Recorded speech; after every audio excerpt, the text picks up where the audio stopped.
into today's lesson. You guys can hear me? Everyone can hear me? All right, I'm just checking if the mic. So now I got to hold the mic up here like I'm eating the mic, but. All right, let's go into today's lesson. And this is, a lesson we do annually. I know for some people this is their first time understanding the importance of Feast of Trumpets or blowing of trumpets, Feast of Trumpets. So yearly we kind of make sure we cover the importance of this. Nonetheless, for those that have been through the lesson and whatnot, I definitely, like I normally do, want to leave you with something to take from this lesson. Right? So every year we have a feast of blowing of the trumpets. Thank the Most High, we have been given the proper days for the feast and can take this time to remember the significance of the past feast. We also are to understand the significance of the trumpets going forward and how they link into prophecy. Here's a brief lesson in reference to the holy day. Let's get Leviticus chapter 23, verse 23.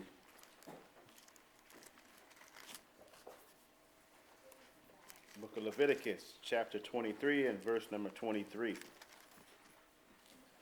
And the Most High spake unto Moses, saying, Speak unto the children of Israel, saying, In the 7th month and the 1st day of the month shall ye have a Sabbath, a memorial of blowing of trumpets, and holy convocation. Ye shall do no servile work therein, but ye shall offer an offering made by fire unto the Most High. All right, so every year we had a feast of blowing of the trumpets and blew them to gather the people together. These trumpets were also used in times of war to signal the movement of the community in the wilderness, right? So even in the wilderness, one of the main instruments that was used to usher in the people, even when we fought wars and battles, the trumpet was a big part of the community, the practices that were involved in the community, right? Let's get Numbers chapter 10, verse 1, just to kind of give a little bit of insight on how important the trumpet was. God. Book of Numbers chapter 10 and verse number 1. And the Most High spake unto Moses, saying, Make thee 2 trumpets of silver, of a whole piece shalt thou make them, that thou mayest use them for the calling of the assembly, and for the journeyings of the camps. And when they shall blow with them, all the assembly shall assemble themselves to thee at the door of the tabernacle of the congregation. And if they blow but with 1 trumpet, then the princes which are heads of the thousands of Israel shall gather themselves unto thee. When ye blow an alarm, then the camps that lie on the east part shall go forward. When ye blow an alarm the 2nd time, then the camps that lie on the south side shall take their journey. They shall blow an alarm for their journeys. But when the congregation is to be gathered together, ye shall blow, but ye shall not sound an alarm. And the sons of Aaron the priest shall blow with the trumpets, and they shall be to you for an ordinance forever throughout your generations. Right, so this was something that was supposed to be a part of, pretty much as long as we were in the land operating as the children of Israel, this was supposed to be part of our ceremonies, part of our feast days, part of our daily operations. All these things were linked, right? Now, 2 things that are needed in order for this system to work. 1, everybody has to be one accord. 2, everybody kind of has to be paying attention, so to speak, right? Because can you imagine, you miss your calling because, for instance, there was a call for the leaders. So the leaders got called. If you didn't understand that call, you're pretty much missing, a divine moment. Maybe a moment where the Most High is about to show you something, right? If the Most High needed to deal with a particular camp and was calling a camp to the meetings, that camp on this side had to understand their calling, right? Now I'm just highlighting that because, can you imagine if we applied this today? And in fact, we kind of do during the Feast of Tabernacles, right? And sometimes we see how that goes. right? More and more people are catching on and saying, okay, the trumpet's going, all right, we're about to do a lesson, we're about to do something. Some people are like, what does that mean? Right? But, as I said, it's just something that we try to practice, try to get more accustomed to. In fact, encouraging, right? Because these are things that were part of our heritage. Encouraging more and more brothers to pick up a shofar and get the blowing on the shofar, right? But let me digress. Let's continue. Verse number 9. And if ye go to war in your land against the enemy that oppresses you, then ye shall blow an alarm with the trumpets, and ye shall be remembered before the Most High, your God, and ye shall be saved from your enemies. Also in the day of your gladness, and in your solemn days, and in the beginnings of your months, Slakia, ye shall blow with the trumpets over your burnt offerings, and over sacrifices of your peace offerings, that they may be to you for a memorial before your God, Right. the Most High your power. So these things served as a memorial before the Most High, right? We would do these things. It would bring the Most High into remembrance. But there's also something else that it would do as well. And I want to get this. We're going to go into Targum. We're just going to read 9 and 10 again.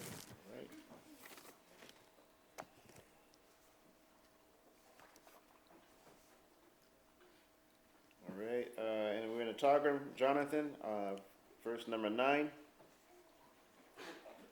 And when ye enter upon the order of the line of battle for your country, with oppressors who oppress you, then shall ye blow the alarm on the trumpets, that the remembrance of you may come up for good before the Most High your God. Right? So I thought about this, right?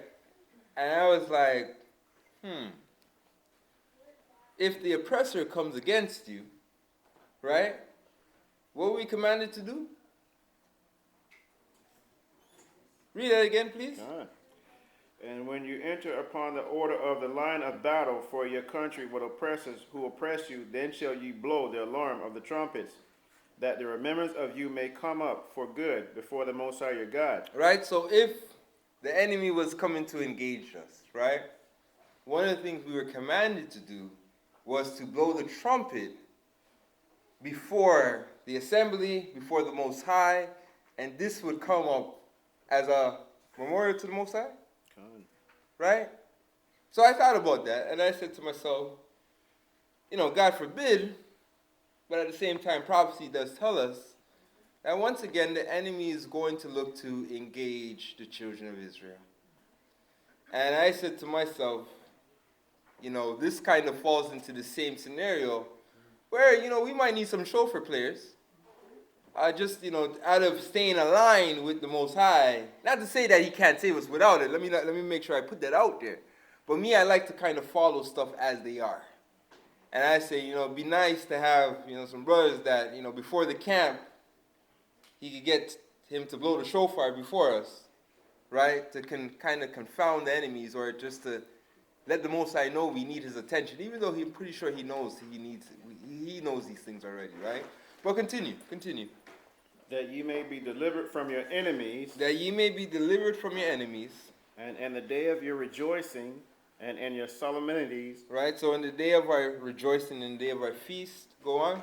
And at the beginning of your months, you shall blow with the trumpets over your burnt offerings and your consecrated victims, and they shall be for a memorial to you before the Most High your God.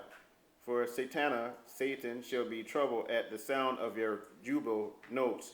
I am the Most High your God. Right, so even Satan would be troubled by the blowing of the shofar. Right? So these things really served as, had so many meanings within our culture. As I said, to gather the people, right? As a memorial before the Most High, and also to confound the enemy, both physical as well as spiritual. Right? Now, some of us who been here long enough, especially in the last couple of years, knows how the adversary is always trying to work, especially during the feast days. And one of the things that usually occurs during Tabernacle in the last few years, what we've been seeing a lot of in the last few years? Rain. Right? It's like the adversary literally on this week turns on harp and allows it to reign over our feast days. Now, if we didn't have faith, if we didn't have courage, what could that reign have possibly done to us in the last few years? Go back to town. We would have went back to town. We would have left there defeated. We would have left there saying, man, it's hard keeping the days of the Most High. But how did we leave there? Huh? Right? We left there. In some cases, those trials brought us together. Right? In some cases, for some of us, it increased our faith. Right? Because, if you're around me long enough, when I start seeing the rain, what do? Right? Pray. And then after that, we're out there blowing the shofar all day, all night, telling the rain to go away. And some of us look at us like, yo, these guys are madman. Others who, been here long enough realize, okay, no, these guys are leaning on faith. And we've seen where the Most High has taken a day where, and it's so priceless because someone always comes to me, oh, Deacon, the forecast said today it was going to rain. And I'm like, forecast? I'm like, we talk to the man who commands the forecast. And we start blowing that shofar, and sooner or later, we start seeing the clouds just open up and the sun coming out. Time and time again, year after year. Most High, let me just make sure, don't fail me this year. But He's never failed us, and I always keep that in mind. But we've seen that. We've seen where the shofar and prayer has done that. And really, that's just the tip of the iceberg. That's just us, trying to remain in the Spirit. But that's something we will increase with, right? Especially as we get closer to the end. So I look at the shofar as the shofar also has the ability to confound, as I said, these spirits that work against us, right? Let's continue. Let's go back to the lesson. And so these things had purpose within the community. However, today some of us blow the trumpet in the commemoration, I hope I'm saying that word, of those ordinances, right? As the remembrance of those ordinances, right? The trumpet functioned as a sound to gather the people or warn them in an impending war, right? And we are still in that impending war. In fact, from the minute that we are born into existence, we are at the front line of these wars, right? Because, especially what we see that as soon as we come out the womb, we are, subject to attacks. If our parents do not have the wisdom on how to navigate through the system, right? Let me continue to read. We also are commanded to warn the people today to gather together, as it were, to function in the purpose as a trumpet. So our purpose is to function in the same purpose of the trumpet, right? So we're all familiar with Ezekiel. We know Ezekiel was set up to be a watchman, to warn the people. And the Most High made it clear, said, hey, if I tell you to go warn somebody, and you don't warn them, that person will die in their sin, but I'm going to hold you accountable because you as the watchman failed to warn the people. Right? So we are in that same spirit. That's pretty much part of the mission that Christ gave us, that in these last days, it's really our job. Not just my job, but our job to blow this trumpet to warn these people and to prepare them for the destruction to come, but as well as the kingdom to come. Right? Let's continue. Let's get Isaiah. All right, we're in the book of Isaiah, chapter 58, reading verse number 1. Cry aloud, spare not. Lift up thy voice like a trumpet, and shew my people their transgressions, and the house of Jacob their sins. Right? So Isaiah tells us to cry out loud, spare not. Lift up thy voice. Show my people their transgressions and the house of Jacob their sins. And this is very important. Why? Because the Bible tells us lack of knowledge is why my people are destroyed. So it's this wisdom that we have to help the people to understand. That way they don't continually fall victim to the traps of the devil. And we see that these traps are everywhere. The traps are in the medical system. The traps, we deal with them at work, right? I mean, when we look at the 2-year stretch, work was involved in this conspiracy, in forcing people to make drastic, decisions, right? So in every part of the society, there is something set up against us, and that's just the physical realm. Not to mention the spiritual realm, right? And, I was looking at a scenario that recently happened to somebody I know. And, when you look at the scenario, not knowing all the details, if you look close enough with spiritual eyes, you can see where Satan was able to work. So in a lot of times what happens, and this is, I'll try not to go too off topic, at times what happens is an offense happens or a broken heart. And the Bible tells us to protect the hearts. But it's through that brokenness the adversary can find a way in and start to work. And then for some people, they'll pick up addictions to deal with the hurt, the trauma, and whatnot, not identifying that it's Satan at the helm of this, using this opening to take you down. Right? So as I said, it's very important that we blow that trumpet because there's so many different tactics used against the people. And nobody can see Satan working. Right? In fact, the biggest con that he has done is to fool the world that he doesn't exist. So therefore, people are looking at everything, but holding the culprit, holding Satan accountable. Right? Let's continue. Let's get Hosea chapter 8, verse 1. Hosea chapter 8, verse number 1. Set the trumpet to thy mouth. He shall come as an eagle against the house of the Most High. Right? Set the trumpet to thy mouth. He shall come. Who's the he that's coming? Who's the he that's coming? Satan. He shall come as an eagle against the house of the Lord. We know we're in the eagle's kingdom right now. And once again, this eagle is looking to come against the house, the people of the Most High, the people of the house. So we have to understand the urgency and the importance of what we're called to do.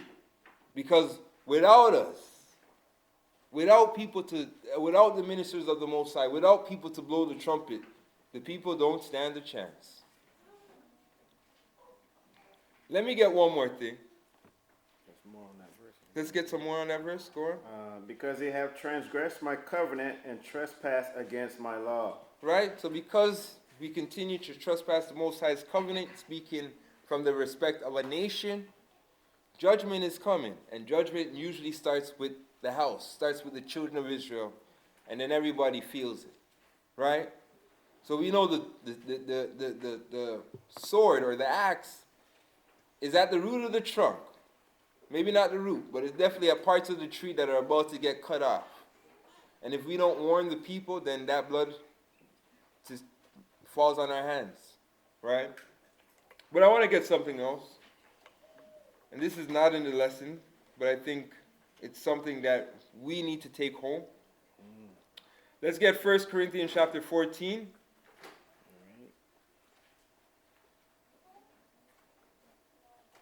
14, what verse? Yep, 14, and we're going to start from verse 6. Right. In the book of 1 Corinthians chapter 14, verse number 6.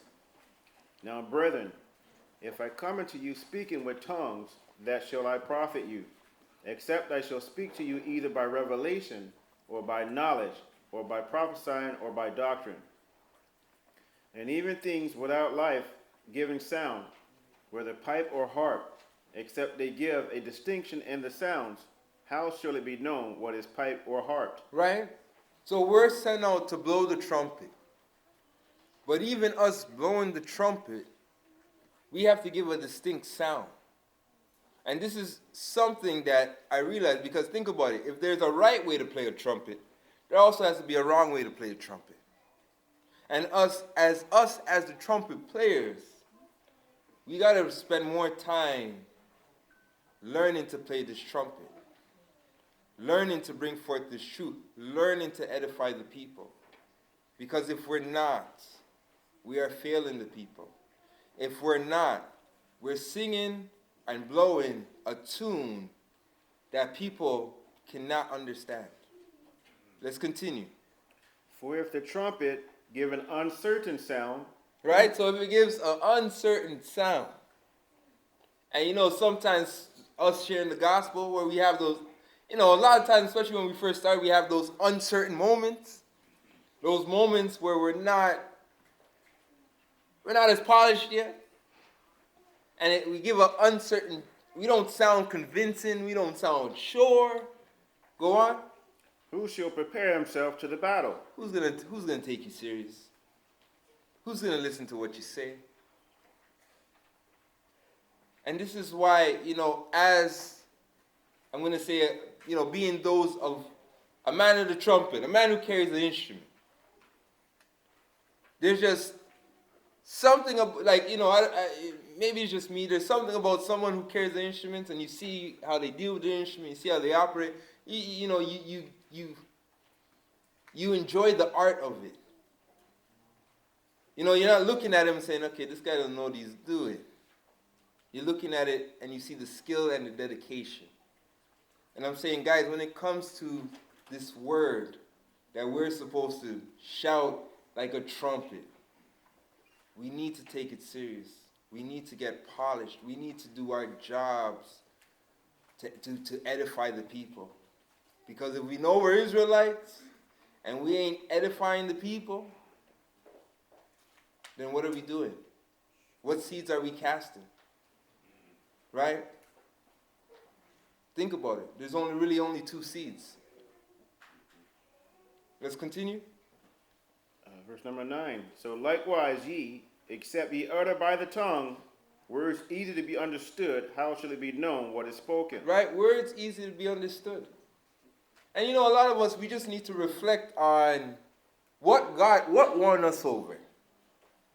Because a lot of times it's like, okay, what were the words said to you that resonated with you to grow in this understanding or to accept this understanding? And a lot of times, because think about it, there was a specific trumpet or sounds of trumpet or key notes on the trumpet that were played that resonated with us, that made us say, you know what, that sound sounded good. And for many of us, starting out, we might just have to rehearse that song. You guys remember how we used to do it back in the days when it came to some of the songs we loved. Some people would write down the song word for word until they got every lyric of the song right. Or every sound, if you play instruments, every sound they got it right. Some of us used to do that when we first got into the truth with lessons. I remember when I first started, it was play the lesson. What did the elder say? Write it down. All right, pause. Write it down. All right, what did he say? Oh, go back. Right. And we would question everything word for word. Why? Because we wanted to say it just like he said it. Some of us need to go back just doing that. Because we'll be more effective bringing forth the truth, understanding that, this helped to get me to understand this. Then to try to make a brand new song that you haven't grown in the spirit enough to delicately or rightfully bring forth. And then by doing that, rather than saying words that are easy to understand, we sound like a barbarian to the people. People are like, what is this guy talking about? And I've done that. I've experienced that before. I went into a debate one time, and in the debate, we're going good, and all of a sudden, I like Shemus Melchizedek. Who told me to do that? Because that was something they couldn't understand. It wasn't the time for them to understand that. So I had to stay on the keys and the notes they knew. See what I'm saying? Some of us have to learn to do that. Because by not learning to do that, we're losing more than we're gaining. And we don't want that to be the case. We don't want to be against the work of the Most High. We want to be with the work of the Most High. Right? Continue. For ye shall speak unto the air. There are, it may be, so many kinds of voices in the world, and none of them is without signification. Therefore, if I know not the meaning of the voice, I shall be unto him that speaketh a barbarian, and he that speaketh shall be a barbarian unto me. Even so, ye forasmuch as ye are zealous of the spiritual gifts, seek that ye may excel to the edifying of the church. Seek that you may excel to the edifying of the church. To the edifying, through blowing your trumpet, through the edifying of people. That should be what we're aiming to do. To edify people. So if we're just blowing our trumpets and not trying to accomplish this goal of edification, then really and truly our work is in vain. Right? Go on. Wherefore, let him that speaketh in an unknown tongue pray that he may interpret. Right? And we'll stop there. Right? But it says, all of us, that the church may receive edifying. Right? That we may edify. Now the edifying, is this just for the deacon? Right? This is for all of us. So all of us, as I said, the one thing I just want us to take is for us to grow in bringing forth truth. Becoming more bold in it. Right?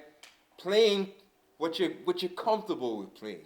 Until the Most High increase that. Right? Let's continue. Let's go back to the lesson. You got the commentary there. And let me read the commentary. For Hebrews. Right.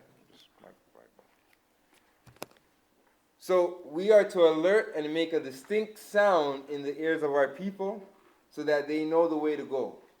That distinct sound is the true word of the Father, which is the doctrine Christ brought forth. Right? This is our mission. Let's get Hebrews chapter 10, verse 1. All right. Book of Hebrews, chapter 10, verse number 1. We're reading down to 5 here. For the law, having a shadow of good things to come, and not the very image of the things, can never, with those sacrifices which they offer year by year, continually make the comers thereunto perfect. For then would they not have ceased to be offered, because that the worshippers, once purged, should have had no more conscience of sins. But in those sacrifices there is a remembrance again made of sins every year. For it is not possible that the blood of bulls and of goats should take away sins.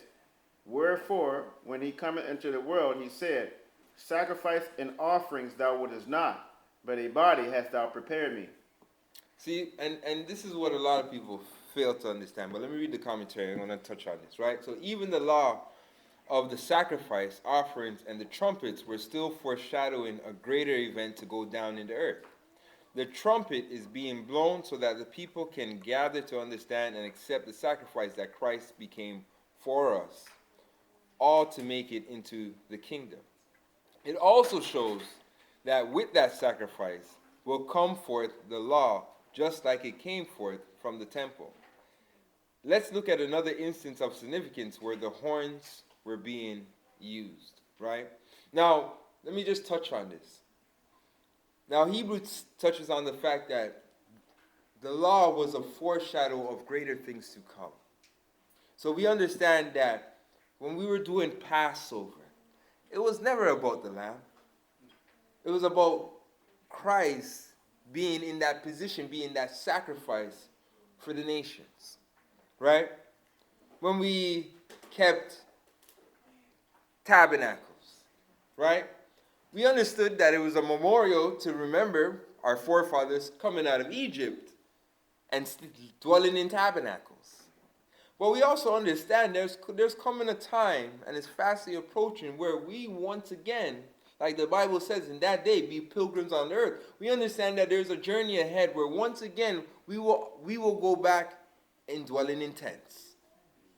So even though these things are memorials for past events, they will also serve for memorials for upcoming events. And I say that why? Because a lot of times people will look at the feast days and not understand the importance of them. And in some cases will say, hey, we're done away with those things. Right?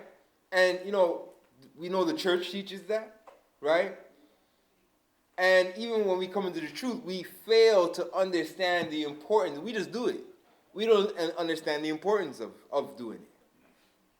And for me, it was like, I used to read the scripture all the time, how he comes in the volume of the book, how these things were a foreshadow of things to come. And I'm like, okay, I need to see how this is a foreshadow of things to come. And the more I started to study the feast days, the more I understood that all these feast days will link into our salvation, will link into the things that Christ will, if he has not already fulfilled them, he will fulfill them. So when we look at the Feast of Trumpets, has it been fulfilled yet? Can anybody tell me when it's been fulfilled? So we know that there's still coming a time where what we do in the law, the full understanding of it will be manifested. Because Christ has not fulfilled everything written about him yet. And we all know that at the end, what shall be heard in the end? The trumpet. And I'm putting the cart before the horse. So we might revisit that again. But let's continue. Let's get Hebrews. Book of Joshua, chapter 6, verse 1. In the book of Joshua, chapter 6, verse number 1. Now Jericho was straitly shut up because of the children of Israel. None went out and none came in. And the Most High said unto Joshua, See, I have given into thine hand Jericho, and the king thereof, and the mighty men of valor. And ye shall compass the city, all ye men of war, and go around about the city once. Thus shalt thou do 6 days. And 7 priests shall bear before the ark 7 trumpets of ram's horns. And the 7th day ye shall compass the city 7 times, and the priests shall blow with the trumpets. And it shall come to pass that when they make a long blast with the ram's horns, and when ye hear the sound of the trumpet, all the people shall shout with a great shout, and the wall of the city shall fall down flat, and the people shall ascend up every man straight before him. Verse number 6. And Joshua the son of Nun called the priests, and said unto them, Take up the ark of the covenant, and let 7 priests bear 7 trumpets of ram's horns before the ark of the Most High. Right, so 7 priests bearing 7 trumpets. Go on.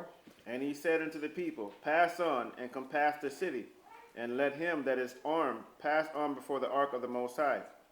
And it came to pass, when Joshua had spoken unto the people, that the 7 priests, bearing the 7 trumpets of ram's horns, passed on before the Most High, and blew with the trumpets, and the ark of the covenant of the Most High followed them. Verse number 9.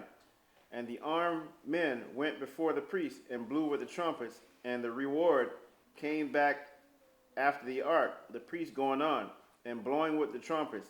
And Joshua had commanded the people, saying, Ye shall not shout or make any noise with your voice, neither shall any word proceed out of your mouth, until the day I bid you shout. Then shall ye shout. So the ark of the Most High compassed the city, going about it once. And they came into the camp, and lodged in the camp. And Joshua rose early in the morning, and the priests took up the ark of the Most High. Verse 13. And the 7 priests, bearing 7 trumpets of ram's horns before the ark of the Most High, went on continually, and blew with the trumpets. And the armed men went before them, but the reward came after the ark of the Most High, the priests going on and blowing the trumpets. And the 2nd day they compassed the city once, and returned to the camp. So did they 6 days. And it came to pass on the 7th day that they rose early about the dawning of the day, and compassed the city after the same manner 7 times. Only on that day they compassed the city 7 times. And it came to pass at the 7th time, when the priests blew with the trumpets, Joshua said unto the people, Shout, for the Most High hath given you the city, and the city shall be accursed, even it and all that are therein, to the Most High. Only Rahab the harlot shall live, she and all that are with her in the house, because they hid the messengers that we sent. And ye in any wise keep yourselves from the accursed thing, lest ye make yourselves accursed when ye take the accursed thing and make the camp of Israel a curse and trouble it. Verse number 19. But all the silver and gold and vessels of brass and iron are consecrated unto the Most High. They shall come into the treasury of the Most High. So the people shouted when the priests blew with the trumpets, and it came to pass when the people heard the sound of the trumpet, and the people shouted with a great shout, that the wall fell down flat, so that the people went up into the city, every man straight before him, and they took the city. And they utterly destroyed all that was in the city, both man and woman, young and old, and ox and sheep and ass, with the edge of the sword. But Joshua had said unto the 2 men that had spied out the country, Go into the harlot's house, and bring out thence the woman, and all that she had, as ye swear unto her.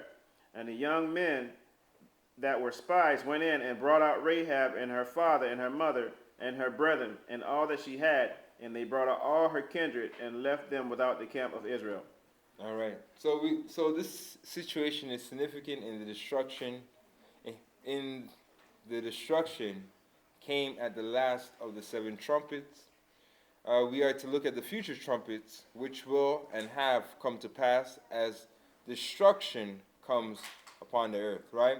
So when we look at, for instance, what was done here, when we look at, the fact that, they circled the city, they blew 7 trumpets. What did those 7 trumpets represent?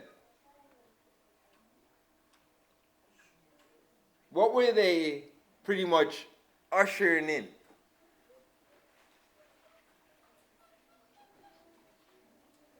Think about it. War, attack. The fall. Right? The fall of the inhabitants of Jericho. Right? So when we looked at, because think about this, right? We know it was the Canaanites that were in the land, okay? Now, we also know that if the children of Israel did everything that they were supposed to do and remained in the obedience that they had under Joshua, their job was to do what to the children of Jericho? To remove them, rid them from the land. Okay? Now we know due to Israel's own rebelliousness, they failed to accomplish this mission. But nonetheless, this was the mission. For them to utterly destroy all the Canaanite families that were wrongfully dwelling in the land and keeping up satanic practices, killing children, all these things they were doing within the land, within the Most High's land. Right? So these trumpets served as I'm going to say, the fall of Satan's kingdom, or the kingdoms that he was operating in. It served to represent their fall. And we see once again, as we go into Revelation, the Most High, once again, he has 7 angels. How much priests did he have? He had 7 priests. In this case, he has 7 angels. And what are these angels doing? They're blowing shofars. They're blowing horns. Trumpets. Let me be specific. And what do these trumpets that they're blowing, what do they represent? The destruction that's coming. So when it was done by the children of Israel, it was destruction of a specific place. But we know that that place, that realm, was operating in the pure worship of Satan. They were doing Moloch sacrifice, all these things they were cooperating in. Now, what's the world operating in? Moloch practices. Openly. Not just in one place. All over the earth. So the Most High, once again, is blowing these trumpets, warning the inhabitants, for one, warning us as his people, who understand the importance of trumpets, right before the fall. And you're going to have some that's going to be like Rahab, that's going to say, I see what your God's doing. Let me hide you here. You need some food? Let me give you some food. And you saw how they dealt with Rahab according to honor, according to what they agreed upon. But you're going to have some that are not Israel that's going to operate, that's going to help us. Because they're seeing what God's doing. But it's important that ourselves, we need to see what the Most High is doing. Because sometimes what happens, and I was dealing with this week, sometimes we lose sight of that no matter where we are at, no matter what is our position right now, what we have and what we don't have, that is, as long as we are good with the Most High, we are good. And I say that why? Because we know the adversary is going to tighten up on stuff. He's going to make stuff harder. He's going to put us in scenarios to make challenging decisions. But the decision that we need to make and need to understand that no matter what we lose or what's taken away from us, as long as we have the Most High, we're good. We'll be okay. Let's continue. Let's get Revelation chapter 8, verse 1. I read this already. Okay. Book of Revelations chapter 8, verse number 1. And when he had opened the seventh seal, there was silence in heaven about the space of half an hour. And I saw 7 angels which stood before the Most High, and to them were given 7 trumpets. Right. Now, let me just kind of throw this out here. Let me see who's paying attention. Which angel that we know is here? Which angel that we know for sure he's here? Okay, I shouldn't have done it like that. That was a give. I said that we talked about him today. Raphael. Right? Because remember Raphael says, I'm one of the angels that go before the Most High, go before his throne. But yeah, you guys use some wisdom. Michael's there as well. Let's continue. So the angels, which were 7 in total, had 7 trumpets, which brought forth the impending destruction upon the earth from the spiritual realm. Right? So in the story of Jericho, we see Jericho do that from the physical realm. Now we're seeing in Revelation in these last days, the angels doing it from the heavens itself, right?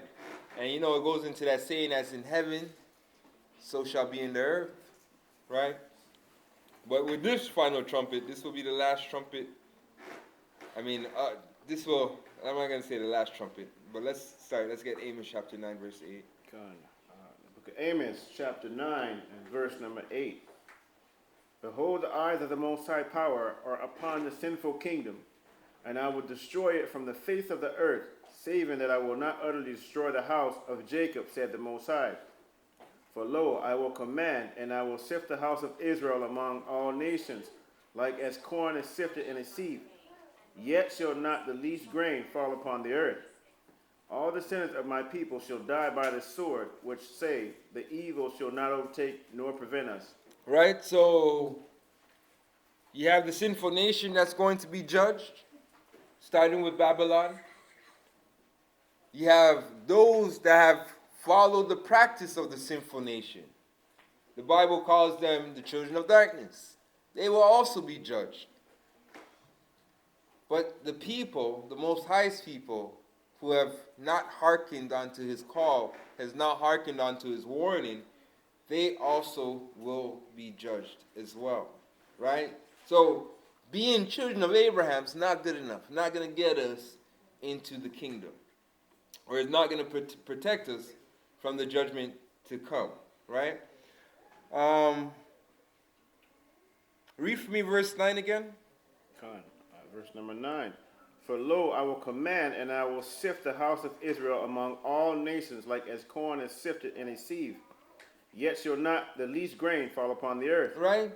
So despite all this judgment that's going to hit the earth, that these angels, through the blowing of the trumpets, are pretty much opening the seals to, right? Or better yet, Christ opened the seals. But you guys understand what I mean. By blowing of the trumpets, they're ushering in this destruction to come and hit the earth. Even though that is coming, even though it's already here, the Most High says, no matter where we are, He will gather us, He will save us, He will bring us to the needed places. Right? So there's nothing for us to fear. Because the Most High, as I said, He has us. His angels are watching over us, protecting us. Right? Let's continue. Zechariah? Yes, let's get Zechariah chapter 4, verse 9. God. Because Zechariah chapter 4, reading from verse number 9 down to 10.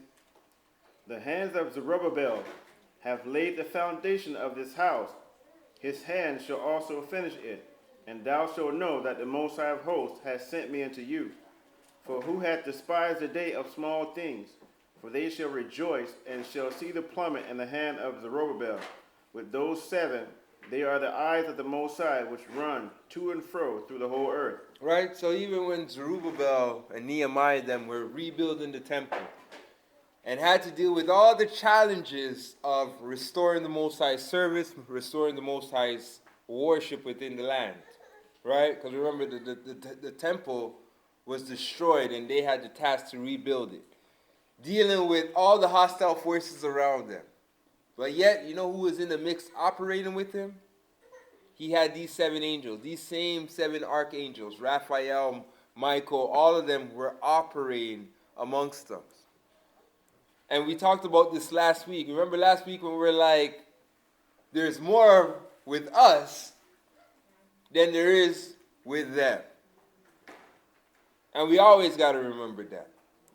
Because guess what? The adversary is he's not gonna let up. He's not gonna stop trying to hinder the work, trying to stop us from fulfilling prophecy. But we have to understand that we have these angels that are operating with us to help us to complete the task that the Most High has given us. Right? So, you know, we're not alone, so to speak. And I know I hate saying that because that sounds like UFOs. But the reality is we're not alone. And we have forces fighting for us that are out of this world, right? Let me read the commentary.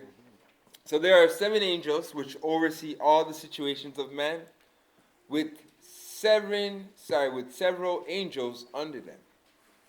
These are called the Most High's eyes, and are in charge of the trumpets, which shall bring forth His purpose. Right? Let's get Revelation chapter 10, verse 7. Revelation chapter 10 and verse number 7.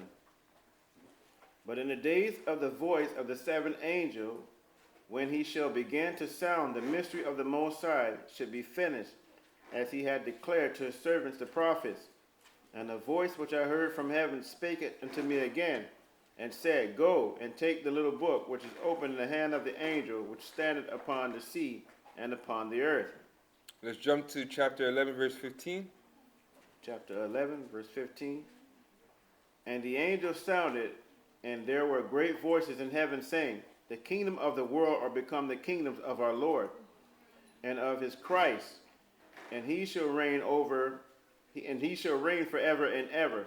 And the 24 elders which sat before the Most High on their seats fell upon their faces and worshipped the Most High, saying, We give thee thanks, O Most High Power Almighty, which art and was and art to come, because thou hast taken to thee thy great power and hast reigned. Right, so we see that on the last trumpet, when the 7 angel trumpets, how all power has been completely transferred to Christ. Right? Let's continue. Let's get chapter 16, verse 17. Good. For Revelations chapter 16, so just jumping over a couple of chapters here, a few chapters. And the 7th angel Verse number 17. Hold up. See if page is turning. All right. And the seventh angel poured out his vial into the air, and there came a great voice out of the temple of heaven from the throne, saying, It is done. And there were voices and thunders and lightnings, and there was great earthquake, such as was not since men were upon the earth, so mighty an earthquake and so great. And the great city was divided into 3 parts, and the cities of the nations fell. And great Babylon came in remembrance before the Most High, to give unto her the cup of the wine of the fierceness of his wrath. And every island fled away, and the mountains were not formed. And there fell upon men a great hail out of heaven, every stone about the weight of a talent. And men blasphemed the Most High because of the plague of the hail, for the plague thereof was exceeding great. All right. So while these 7 angels will come, with these 7 angels will come great destruction. And we are to be aware of those trumpets, as they are a sign that serious spiritual war is soon to come. Let's look at what signs we are to see in those days when the trumpets are sounding. Let's get Isaiah chapter 27. The book of Isaiah chapter 27. And we're going to start from verse 13.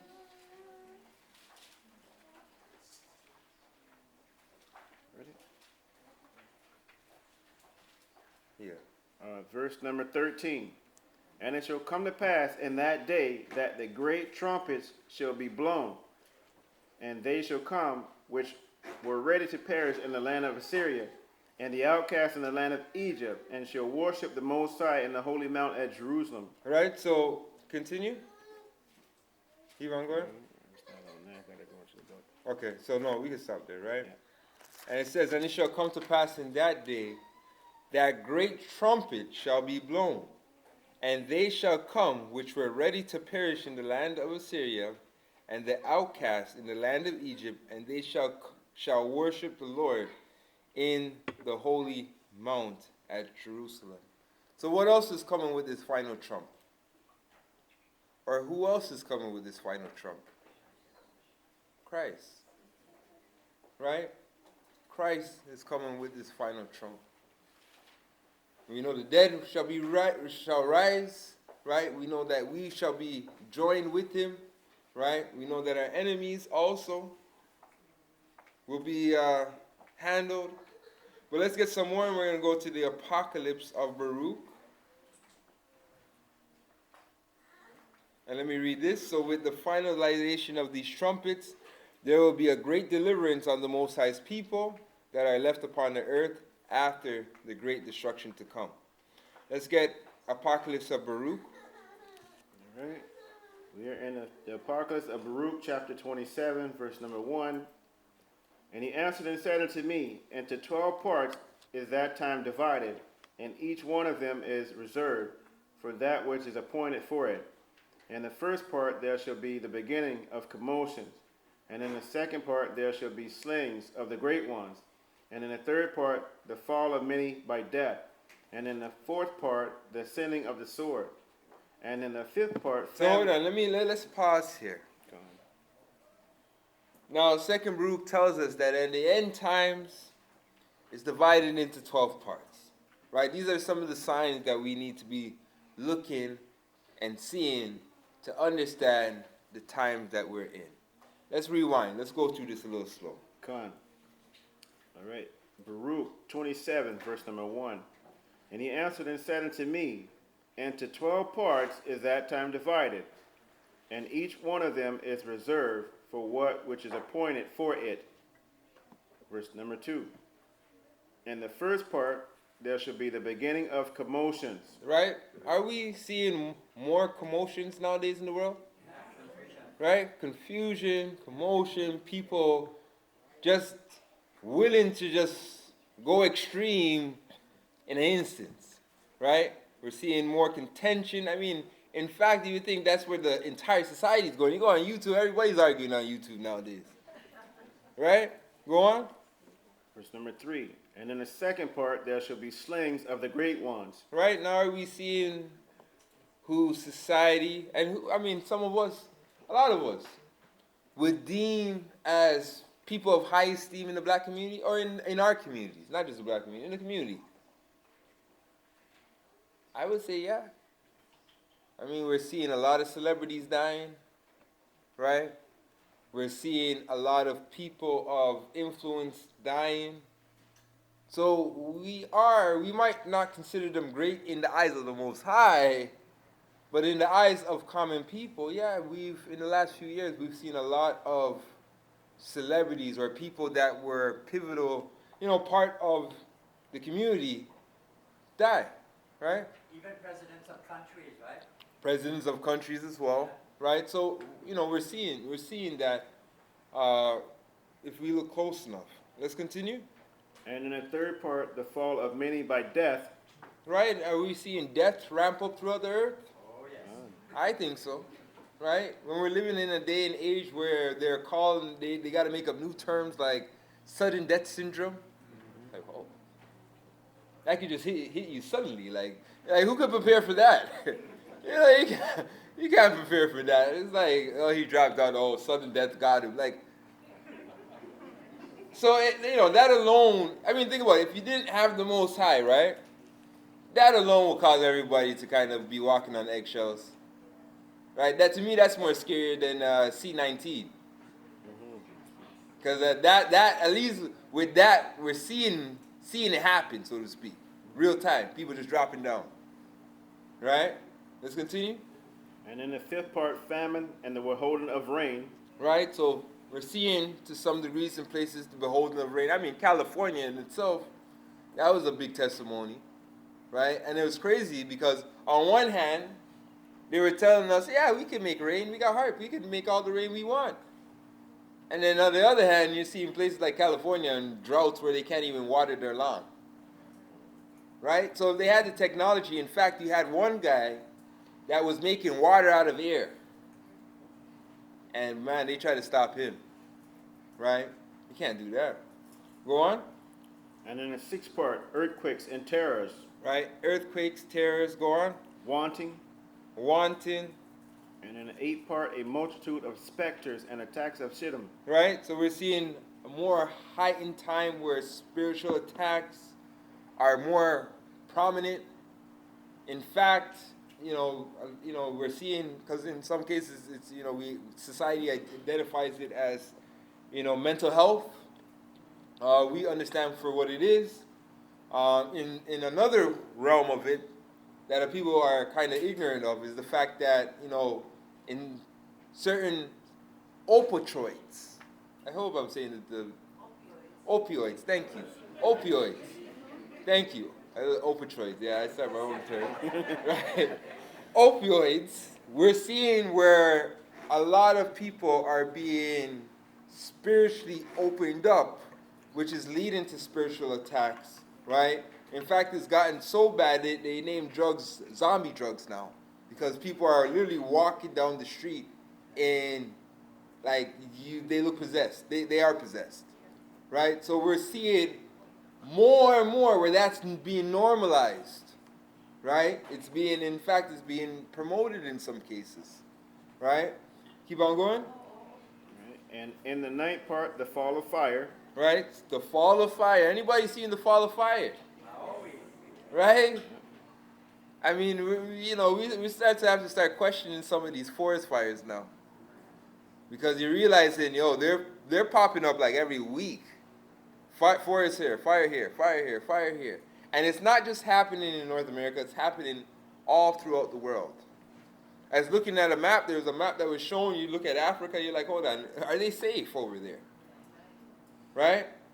You look at Canada, you're like, okay, there was a fire for at least a month, I think. Didn't it feel like that? It felt like about a month they were talking about this fire.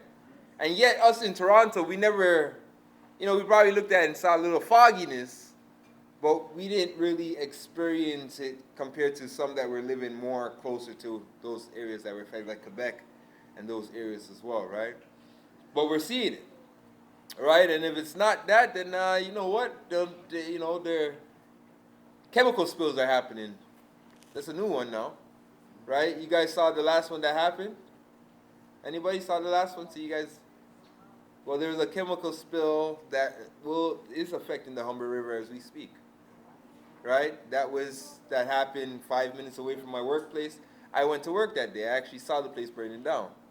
Right? So they're finding in rivers, it's polluted. Fishes are popping up dead, right? Birds, etc., etc. Right? So these things are happening right in front of us. And in fact, the Bible tells us how much percentage of the water should be destroyed. About a third of it. Majority of all water will be destroyed. Only the Mediterranean. So we're seeing these things take place. The trumpets are sounded. We just have to have eyes to really see it for what it really is. Keep on going.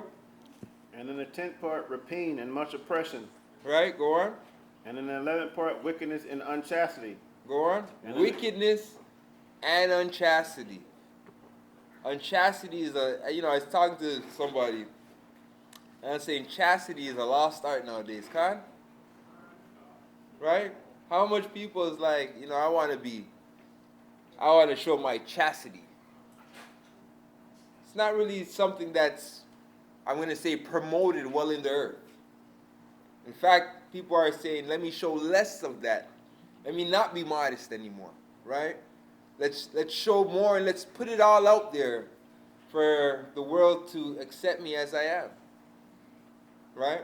And if all fails, then you could just identify with what you want to identify with a cat. This is where we're at. Go on. And in the 12th part, confusion from the mingling together of all those things aforesaid. Confusion. We're in a time of confusion. And if anything's not clear, if you didn't see all the other ones, you could definitely say we're living in a time of confusion.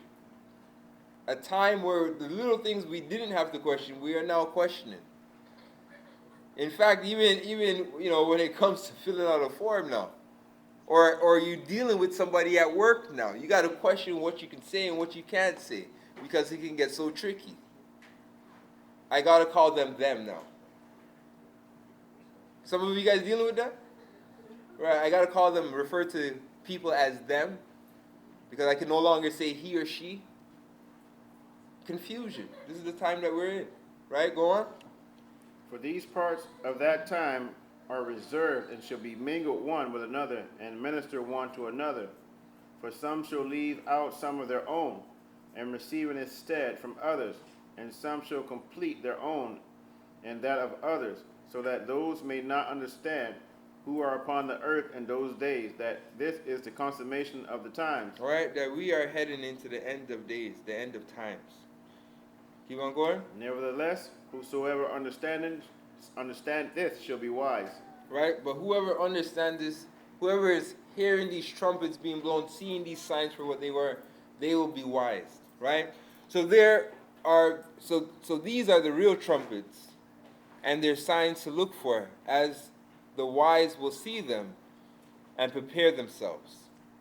We who are wise are to see these things and not fear, but thank the Most High that we can hear the trumpets even when the rest of the world ignores these signs. Right?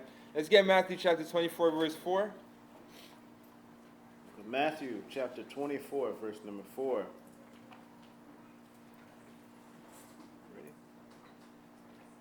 And Yeshua answered and said unto them, Take heed that no man deceive you, for many shall come in my name, saying, I am Christ, and shall deceive many.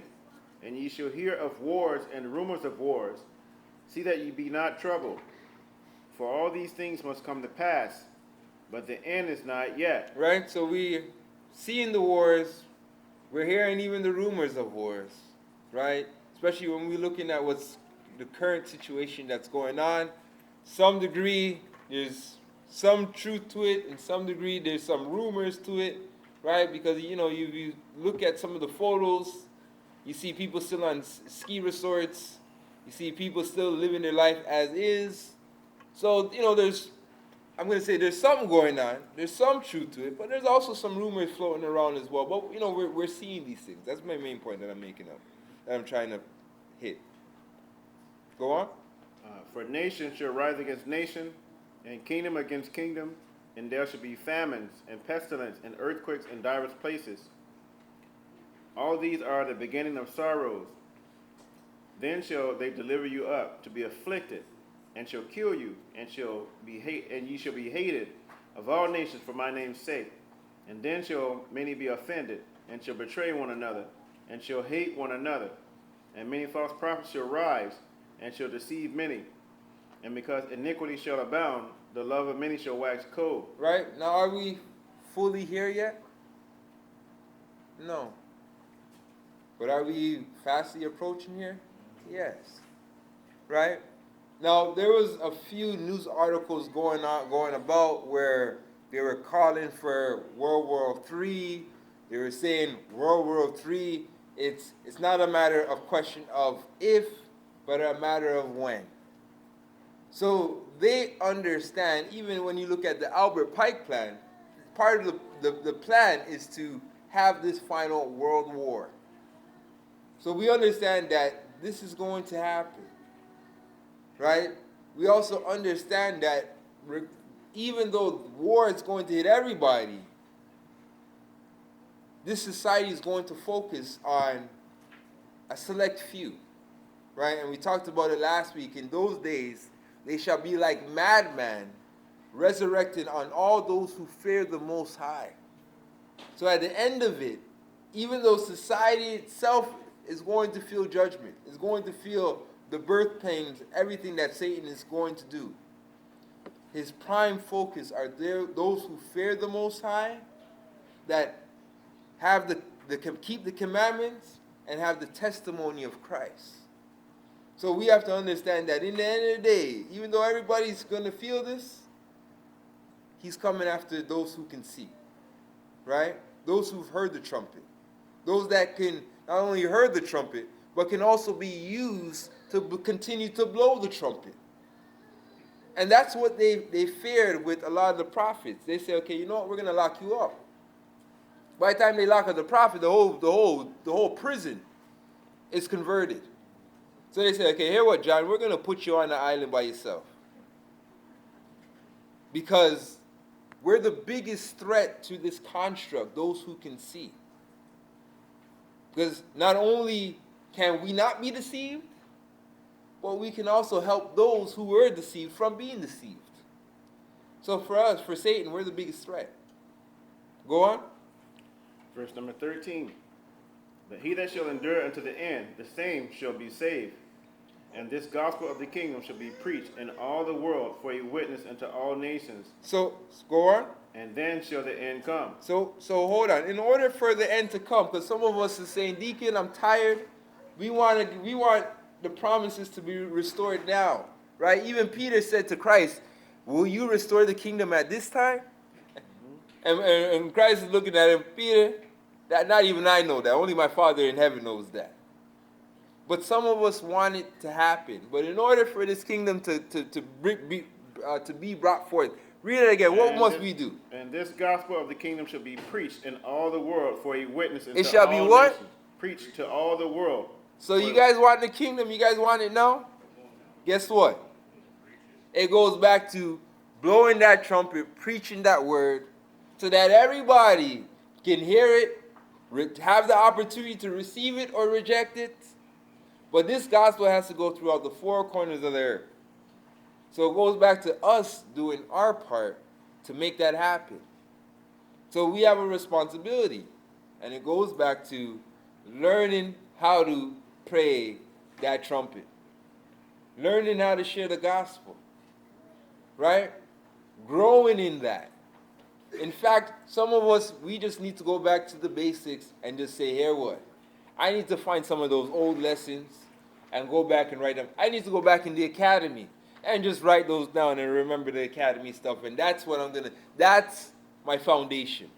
That's what I'm going to use to win over souls or spread this gospel. Right? Go on. For a witness unto all nations, and then shall the end come.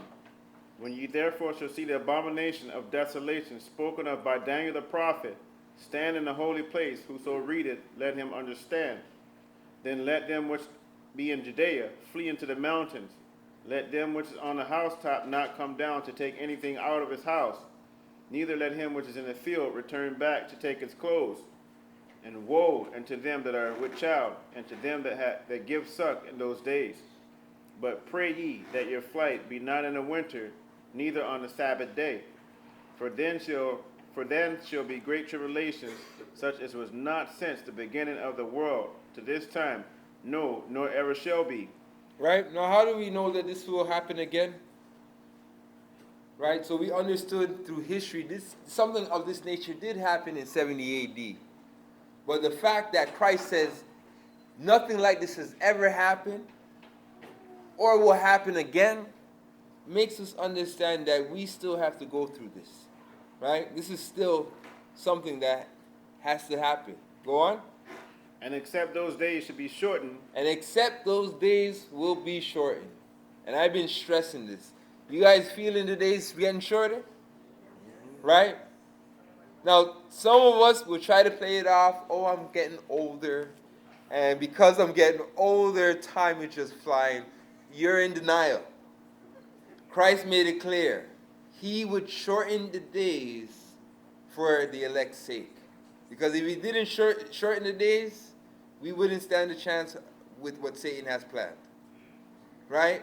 So, the fact that the days are getting shorter, and I'm telling you, every year it feels like they're getting shorter and shorter, that alone is a sign unto us. And I tell you this, not only it should be a sign unto us, but it's a sign unto them as well. And you know what that sign is? That 7 trumpets about to go off. This kingdom is about to come to an end. And it's sad because they see it more than we see it. Why do I say that? Because everything they're doing now is it's hyperdrive. Warp speed. Right? Build back better, quicker. Right? So they all of a sudden see an urgency to bring forth what they're going to bring forth. And the Most High is going to let Satan do Satan until he moves him out of the way. So, if they're moving with more, I'm going to say, eagerness, it's time for us to move with more eagerness. Right? It's time for us to say, hey, I need to be eager about sharing this gospel. I need to be eager in growing and being that polished swordsman. And, some of us, I share this and talk and trying to encourage us to get better with sharing the word. And I do this out of love, and I tell you why, because somebody did this to me. I told you how somebody told me, hey, the way you blowing your trumpet or the way you're using your sword, you're like a wild swordsman.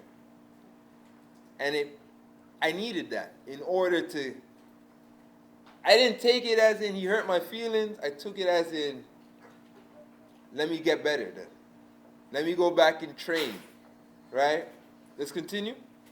And except those days should be shortened, there should no flesh be saved. But for the elect's sake, those days shall be shortened. Then if any man shall say unto you, Lo, here is Christ, or there, believe it not. For there shall arise false Christs and false prophets, and shall shew great signs and wonders, and so much that if it were possible, they should deceive the very elect. Right? So this beast at the end is going to show great signs, great wonders. Right? Because believe it or not, Satan's going to try to imitate the Most High, what the Most High is doing. And he's going to send a strong illusion. And many of us now understand through his technology that he's able to send forth this strong illusion.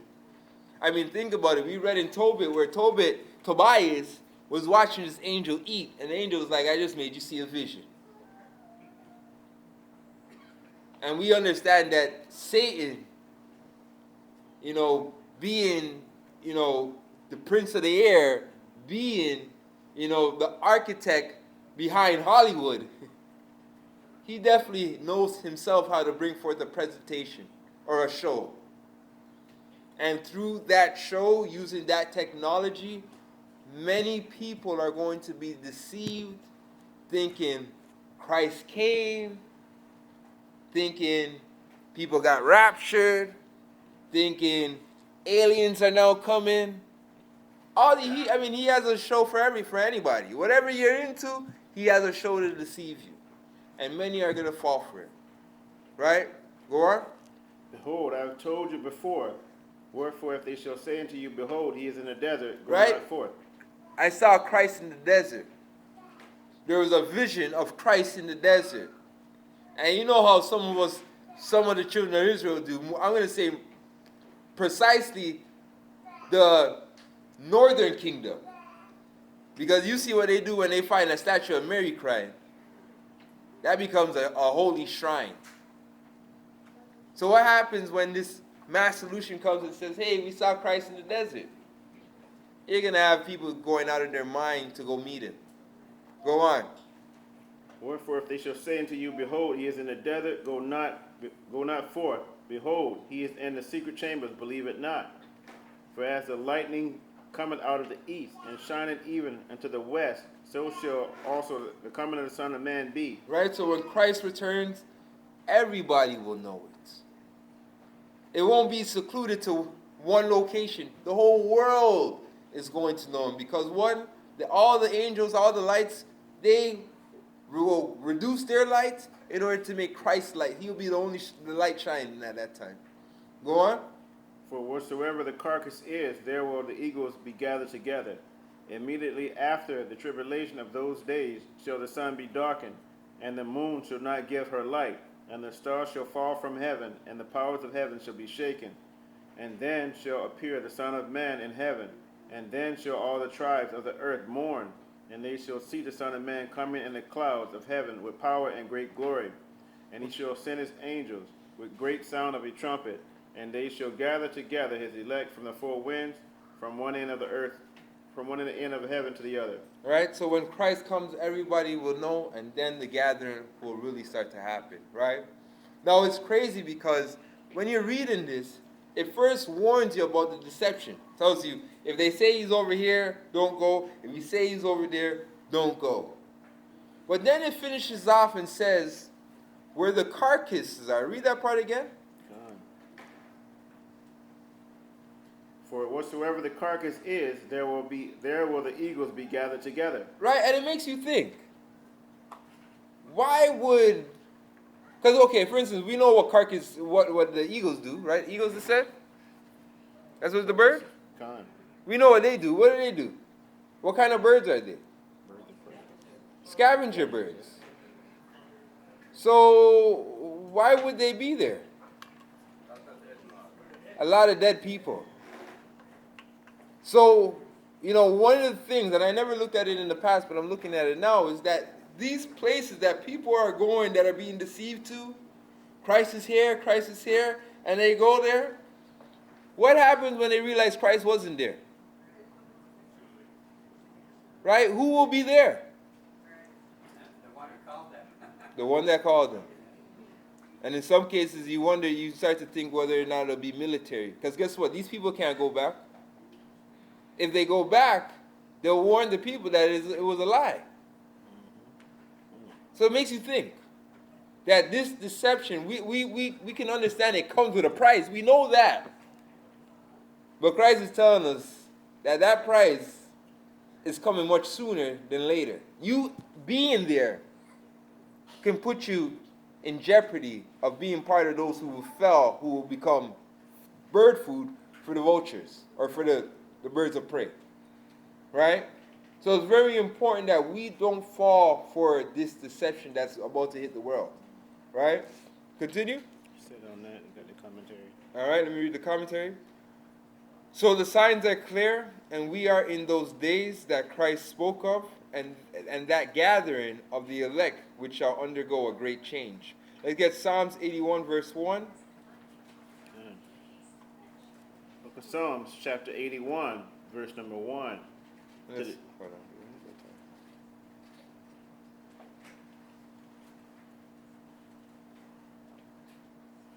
All right. Psalms 81, verse number 1. To the chief musician upon Gittith, a song of Asaph. Sing aloud unto the Most High our strength. Make a joyful noise unto the Most High of Jacob. Take a psalm and bring hither the timbrel, the pleasant harp with the psaltery. Blow up the trumpet in the new moon and in the time appointed on our solemn feast day. For this was a statute for Israel and a law of the Most High, God of Jacob. This he ordained in Joseph for a testimony, when he went out through the land of Egypt, where I heard a language that I understood not. I removed his shoulder from the burden, his hands were delivered from the pots. Right? So the trumpet is also set as a sign of great joy and feasting to represent our deliverance. Right? So just like we were delivered from servitude in Egypt, we are once again beginning to be delivered from our mental and physical slavery right now. Right? Let's get 1 Corinthians chapter 15, verse 50. Right. The book of 1 Corinthians chapter 15, reading down from 50 to 52. Ready, Deacon? Yeah. Now this I say, brethren, that flesh and blood cannot inherit the kingdom of the Most High, neither doth corruption inherit incorruption. Behold, I shew you a mystery. We shall not all sleep, but we shall all be changed. In a moment, in the twinkling of an eye, at the last trump, for the trumpet shall sound, and the dead shall be raised incorruptible, and we shall be changed. Right? So we understand that these trumpets, or when that trumpet sound, same how the trumpet was used to gather the people, it will be once again used to gather the dispersed of Israel, but also to gather those that are in Christ who have fallen asleep. And they shall be resurrected in their angelical bodies, and we will be joined on to them. Now, I got one more scripture, and I believe it's Joel. Is that the next slide? There you go, Joel chapter 2, and let's get 15 to 7 to 27. All right, Joel chapter 2, 15 to 27. All right, and it reads, Blow the trumpet in Zion, sanctify a fast, call a solemn assembly. Gather the people, sanctify the congregation. Assemble the elders, gather the children. All right, let's read this again. Come. This is just a reminder of our responsibility. Go on. Blow the trumpet in Zion, sanctify a fast, call a solemn assembly. Gather the people, sanctify the congregation. Assemble the elders, gather the children, and those that suck the breast. Let the bridegroom go forth of his chamber, and the bride out of her closet. Let the priests, the ministers of the Most High, weep between the porch and the altar, and let them say, Spare thy people. O Most High, give not thine heritage to reproach, that the heathen should rule over them. Wherefore should they say among the people, Where is their God? Right? Wherefore, why should the people say, Where is our God? And the fact is, a lot of people can say that. Why? Because they have never known our God.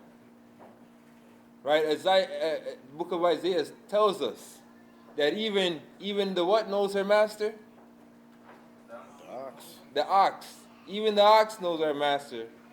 But my children Israel, they don't know me. So the reality is our people, they don't know who their God is.